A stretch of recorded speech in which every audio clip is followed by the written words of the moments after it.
Today we're taking a look at 3 NCAAB matches, which are happening on Wednesday, February 23, 2022. And giving you match breakdowns, betting tips and predictions in general on these games. Welcome back to High Stakes, let's get straight into it. Also, don't forget to subscribe to get notified as soon as we release these sport prediction videos, and if you would like more betting tips and predictions, then check out our Patreon in the link down below. Our new Patreon is a way for us to help you improve your chances of making more money. 5 plans are available for each and every one of you. You can get 30 extra betting picks all the way up to 500 extra betting picks per month. Stop wasting hours of your time searching for bad betting picks that ends up costing you a lot of money. Join the High Stakes Patreon now and get the best betting picks. Virginia Tech vs Georgia Tech. The Virginia Tech Hokies and the Georgia Tech Yellow Jackets meet Wednesday in college basketball action from the Camish Pavilion. Virginia Tech is 16-11 on the year right now. The Hokies lost to North Carolina in their last outing. As for Georgia Tech, they're a mirror at 11-16 and coming off a loss to Syracuse. Our first pick is Virginia Tech Hokies -6. And here is why.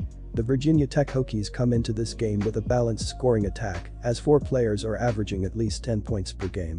So far, 64.0% of the team's points have come from these 4 players.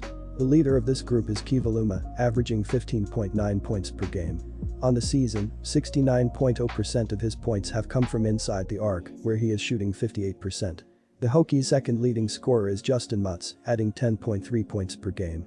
Thus far, he has a field goal percentage of 53.0%. In addition to his scoring contributions, Mutz is also the team's top rebounder, pulling down 7.4 boards per game.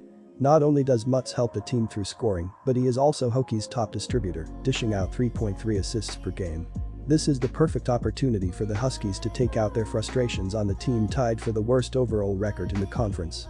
Heartbreak and disappointment seems to come on the regular for a Georgia Tech team that has lost 4 of their last 5 games. The Hokies proved once again that they're no match for North Carolina, but they can handle their business against the Yellow Jackets. They were surging with a 6-game winning streak before falling flat against the Tar Heels.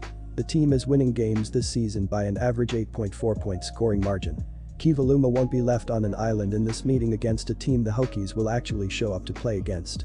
It's easier when you're the hammer instead of the nail, right? The Hokies aren't piling 81 points on the Yellow Jackets like they did in the first meeting, but they'll give themselves enough of a cushion to please bettors as the odds-on favorites. It's too much of a risk to bet on a Georgia Tech team that depends on Michael DeVoe and Jordan Usher to do everything. I'm laying the points. And for our second pick, go under 132. And here is why. Virginia Tech shot 52.8% from the floor and dropped 81 points on the scoreboard, while the Yellow Jackets settled for just 40% shooting and 66 points. This is typically what happens when you're facing one of the best scoring defenses in the country. Opposing teams are only averaging 61.7 points per game against the Hokies this season. They aren't that explosive offensively, but when the points get rolling, the likelihood of catching them is slim to none for Georgia Tech.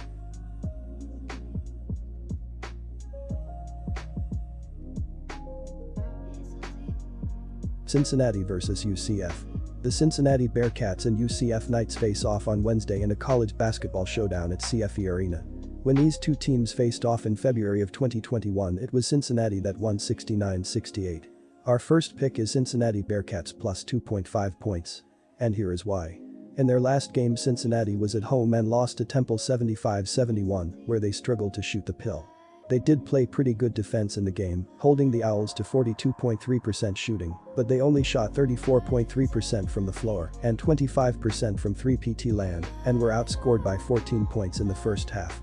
3 players for the Bearcats scored in double figures, led by Jeremiah Davenport, going for 24 points on 8-14 shooting. Cincy failed to cover the spread as a 7.5 point favorite. Cincinnati might be better off of the road after losing 3 of its last 4 AAC home games. The Bearcats have struggled down the stretch of the AAC season, dropping 5 of their last 8 games. However, they have a good chance of pulling off the upset here. UCF relies on forcing turnovers to generate stops on defense, and Cincinnati happens to rank among the best teams in the conference at taking care of the basketball. Take Cincinnati to cover the spread on the road in this AAC battle on Wednesday night. And for our second pick, go with under 140.5 points. And here is why. Johnny Dawkins' squad comes into the weekend slotted at number 101 in the latest KenPom rankings after posting an 8-7 record in AAC play. The Knights have posted an adjusted 107.3 points per 100 possessions, 100th in the NCAA. UCF has scored 97.0 points per 100 possessions versus league opponents, 9th in the conference, while turning the ball over on 19.9% of its offensive possessions, 8th in the AAC. The Knights also aren't shy about letting it fly from deep.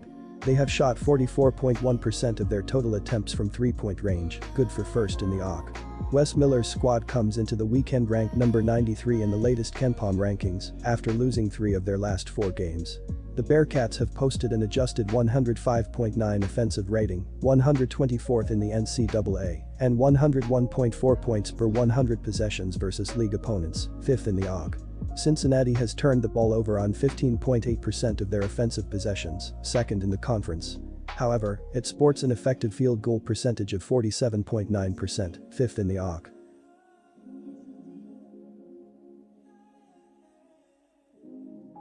Wyoming vs Colorado State. The Wyoming Cowboys and the Colorado State Rams meet in college basketball action from the Moby Arena on Wednesday night. Our first pick is Colorado State Rams at -3.5 points. And here is why. Wyoming has been consistently winning games throughout the season. The Cowboys went on an 8-game winning streak to open their campaign before losing to Arizona and Stanford in non-conference play. They have been outstanding during Mountain West action, winning 11 of their 13 games. Their first loss came on the road against Boise State, but they were able to secure a season split in the rematch earlier this month. Wyoming dropped its second conference game last week, losing at New Mexico as a 5.5-point favorite. The Cowboys were able to bounce back with a win over Air Force, putting them in a tie with Boise State at the top of the standings. These teams had quite the battle in the January contest, as Wyoming outscored Colorado State in the extra session, 14-8. The difference in that game was that the Cowboys went to the line 13 more times than the Rams did, something they cannot count on in this contest. While Wyoming is a bit better defensively, Colorado State has the advantage of being at home where they are 12-1 this season. In addition, they are the superior free throw shooting team, which matters in a contest between 2 evenly matched opponents. Look for free throws to be the difference as Colorado State pulls out the victory. And for our second pick, go with under 144. And here is why. Colorado State is averaging 76.1 points per game, 58th overall, and they are 127th in points allowed at 67.2. The Rams are an outstanding shooting team as well, 9th in field goal percentage, 49.0%, and 52nd in three-point shooting, 36.5%. They are 7th in free throw percentage at 78.8%. The Rams are led by David Roddy at 19.4 points and 7.6 rebounds per game. Roddy is hitting 57.3% of his shots, including 45.8% from the three-point range.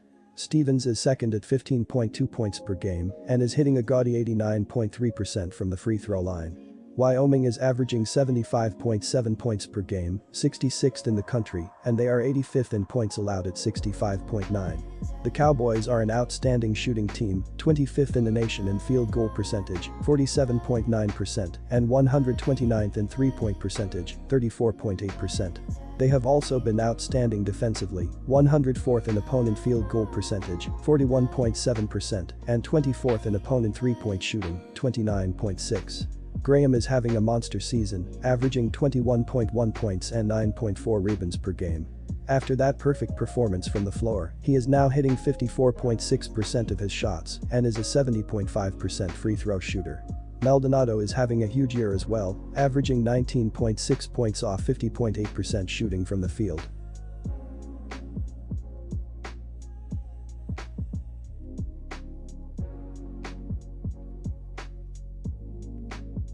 Disclaimer, no financial advice. The information on this channel is provided for education and informational purposes only, without any express or implied warranty of any kind, including warranties of accuracy, completeness, or fitness for any particular purpose. The information contained in or provided from or through this channel is not intended to be and does not constitute financial advice, investment advice, trading advice, or any other advice. The information on this channel and provided from or through this channel is general in nature and is not specific to you, the user, or anyone else. You should not make any decision, financial, investment, trading, or otherwise, based on any of the information presented on this channel without undertaking independent due diligence and consultation with a professional broker or financial advisory.